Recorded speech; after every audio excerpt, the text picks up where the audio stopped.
శుక్లాంబరధరం విష్ణుం శశివర్ణం చతుర్భుజం ప్రసన్నవదనం ధ్యాయేత్ సర్వవిఘ్నోపశాంతయే. శ్రీ గురుచరిత్ర అధ్యాయము 21. శ్రీ గణేశాయ నమః. శ్రీ సరస్వత్యై నమః. శ్రీ గురుభ్యో నమః. సిద్ధమునీంద్రుడు ఇంకా ఇలా చెప్పసాగారు. పుత్రశోకంతోని కిన్నురాలై నదీ తీరానికి వెళ్తున్న శాంతాదేవిని సమీపించి ఆ బ్రహ్మచారి ఇలా అన్నాడు. అమ్మా, నీవు మూర్ఖంగా దుఃఖించవద్దు.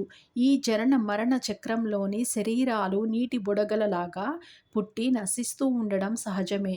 కర్మానుసారం పంచభూతాల కలయిక వలన శరీరము ఏర్పడి కర్మ తీరిపోగానే పంచభూతాలు విడిపోవడం వలన శరీరము నశిస్తుంది.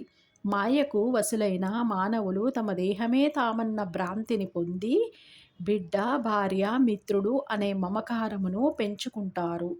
వారు సత్యగుణము వలన దేవత్వాన్ని, రజోగుణం వలన మానవత్వాన్ని, తమోగుణం వలన అధోగతిని పొంది కర్మఫలమును అనుభవిస్తారు. ఈ సృష్టిలోని ఇది ఎవరికైనా తప్పదు.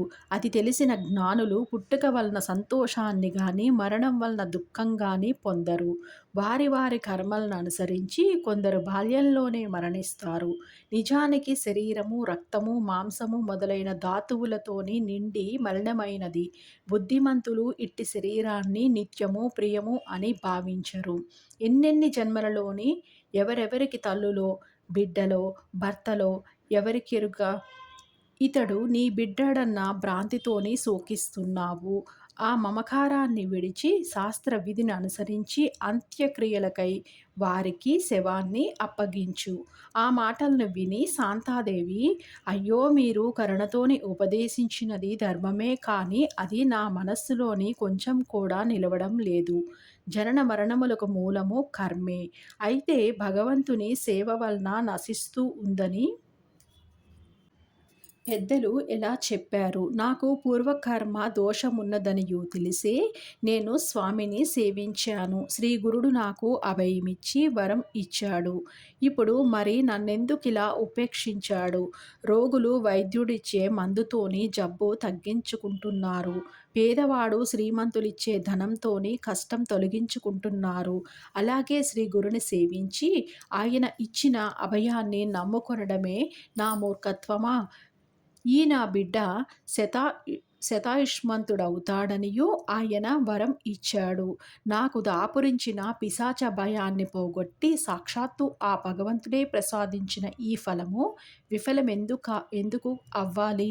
ఆయన యొక్క ఈ కీర్తి నలుదిశలా వ్యాపించడానికైనా ఈ నా దేహాన్ని కూడా ఆయనకే సమర్పిస్తాను అన్నది.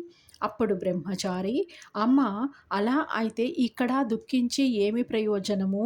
నీకెక్కడ వరం లభించిందో అక్కడికే ఈ శవాన్ని తీసుకువెళ్ళి అడుగు అని ఉపాయము చెప్పారు. ఆ తల్లి అందుకు అంగీకరించి శవాన్ని తన కడుపుకు కట్టుకొని పంచగంగా సంగమంలోని శ్రీగురుడు అధివసించిన ఉదుంబర వృక్షము వద్దకెళ్ళింది. అక్కడ ఆమె పట్టరాని క్రోధావేశంతోని అచటి పాదుకలకు తన తలను కొట్టుకుంటుంటే రక్తము కారి పాదుకలు తడిచాయి. సాయంత్రం అయ్యేసరికి బ్రాహ్మణులు వచ్చి ఆమెతోని, నీవు దుఃఖము అణచుకొని కర్తవ్యం ఆలోచించు. కొద్దిసేపట్లోనే సూర్యుడు అస్తమించేలోగానే అంత్యక్రియలు పూర్తి చేయాలి. శవం ఇంకా వాసన కూడా వస్తుంది కనుక దానిని మాకు అప్పగించు. అంతేగాక ఈ స్థలము ఊరికెంతో దూరము, ఏకాంతము భయంకరము అయిన ఈ ప్రదేశంలోని మీరిక ఉండరాదు అని తొందర పెట్టారు. కానీ ఆమె అదేమీ పట్టించుకోకుండా శవాన్ని మరింత గట్టిగా పట్టుకొని పాదుకలకు తన తల కొట్టుకుంటూనే ఉన్నది.